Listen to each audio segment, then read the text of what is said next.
L'Église d'Afrique du Nord, du second au XIIe siècle, dernière lueur de la hiérarchie épiscopale, Carthage et Ifriqiya, suite. De toute façon, le pape n'entend pas pour le moment traiter le problème à fond. Il semble se réserver pour une autre période, quand les passions seront tombées. Il veut seulement regrouper les fidèles divisés autour de leur pasteur et consoler celui-ci, comme il le dit dans la suite du message, citation, « Nous ne pouvons être présents près de vous personnellement, mais notre pensée ne vous quitte pas. Nous vous écrirons en toutes occasions propices, et nous prions instamment le Dieu des miséricordes pour qu'il daigne secourir cette malheureuse Église d'Afrique, depuis si longtemps battue des flots et de la tempête. » Fin de citation. Le pape termine sur une note apaisante en disant « À cette lettre, je joins un message pour le clergé et les fidèles, afin que toute animosité réciproque, en latin simultas, mise de côté, ils te vénèrent comme leur père spirituel. » Fin de citation. La lettre qui devait régler le problème des ordinations épiscopales et apaiser définitivement les esprits est adressée 3 ans plus tard, en 1076, à Syriacus par Grégoire VII. En voici la traduction.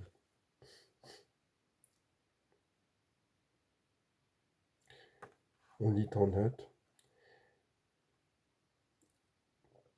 Il s'agit de Servandus, envoyé à Bougie cette même année auprès du sultan El-Nasir.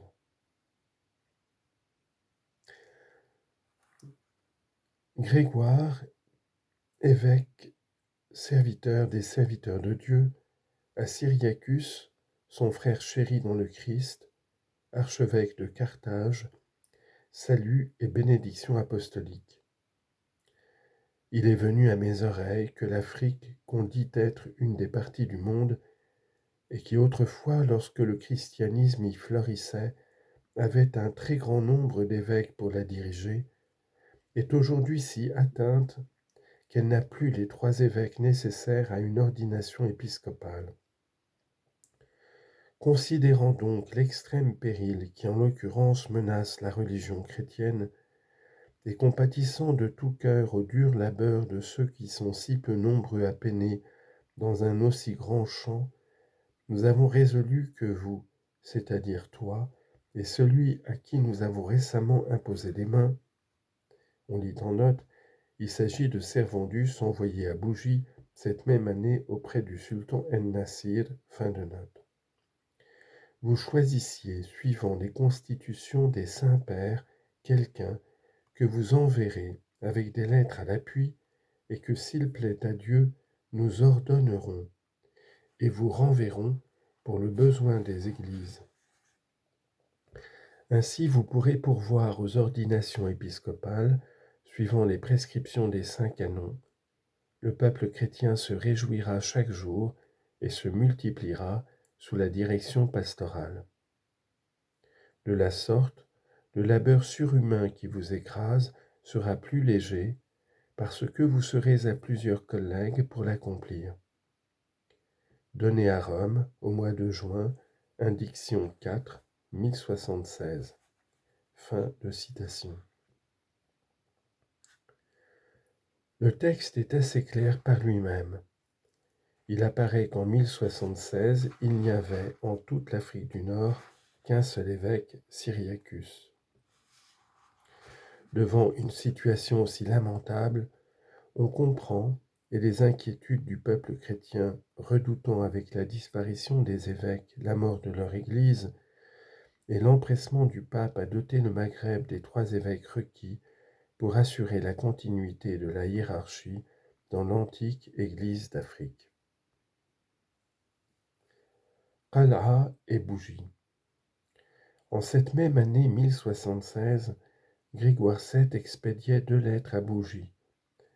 L'une avait pour adresse Gregorius Episcopus, Servus servorum Dei, clerobuse quod est Hippona, in Mauritania sitifensi, id est in Africa.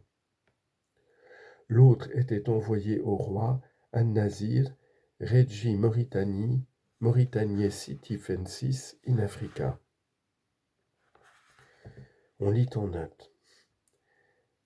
La parenthèse de la première lettre, quod est Hippona, est contemporaine, mais d'une autre main que celle du scripteur. Elle ne se trouve que dans l'édition de Caspar. Migne l'ignore et adresse la lettre ad Hipponenses, ce qui est une erreur.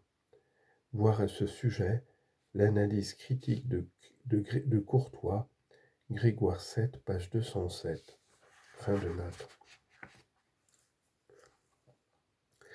La parenthèse quod est Hippona accolée à Bouzéa ne peut affirmer que Bouzéa soit bougie, en arabe Bijaya, en latin Bugea. Tout le contexte, comme l'a montré Courtois, contribue à indiquer qu'il s'agit bien de bougie et non d'hippone ou de hannaba, c'est-à-dire beaune. Le prince Hamadi d'Al-Qal'a, An-Nasir ben Al-Lanas, fuyant les invasions des Bani Hilal, venait de prendre en 1064 comme seconde capitale la ville de Bougie. Selon Al-Bakri, les Andalous, chrétiens et musulmans sans doute, s'y étaient déjà établis. Al-Nasir voulait donner à la cité une importance digne de sa dynastie. Il fallait pour cela y attirer des artisans, des commerçants, des fonctionnaires et de nouvelles recrues pour la milice. Dans ce but, il libéra les captifs. Il était inévitable de trouver dans cette population aussi hétérogène des chrétiens venant de tous les horizons. Afariq, berbères, peut-être des Djawrawa, Roum ou encore des captifs chrétiens d'Europe. An-Nasir paraît avoir été un prince avisé, y compris tout le parti qu'il pouvait tirer d'une minorité religieuse, soit pour la gestion des affaires, soit pour la défense personnelle du souverain. Cette idée n'était pas absente du projet de constituer une minorité chrétienne sous la houlette d'un évêque. Il en écrivit à Grégoire VII, lui envoyant en même temps des présents et lui signifiant, ce qui ne pouvait que réjouir le pape, qu'il avait libéré les chrétiens encore captifs dans ces États. Cette demande d'un évêque insolite de la part d'un souverain musulman ne pouvait laisser Grégoire VII indifférent, qui lui dépêcha Servandus comme évêque. Ce dernier portait avec lui la magnifique lettre que voici, d'un très grand intérêt pour l'histoire des relations entre l'Église et l'Islam.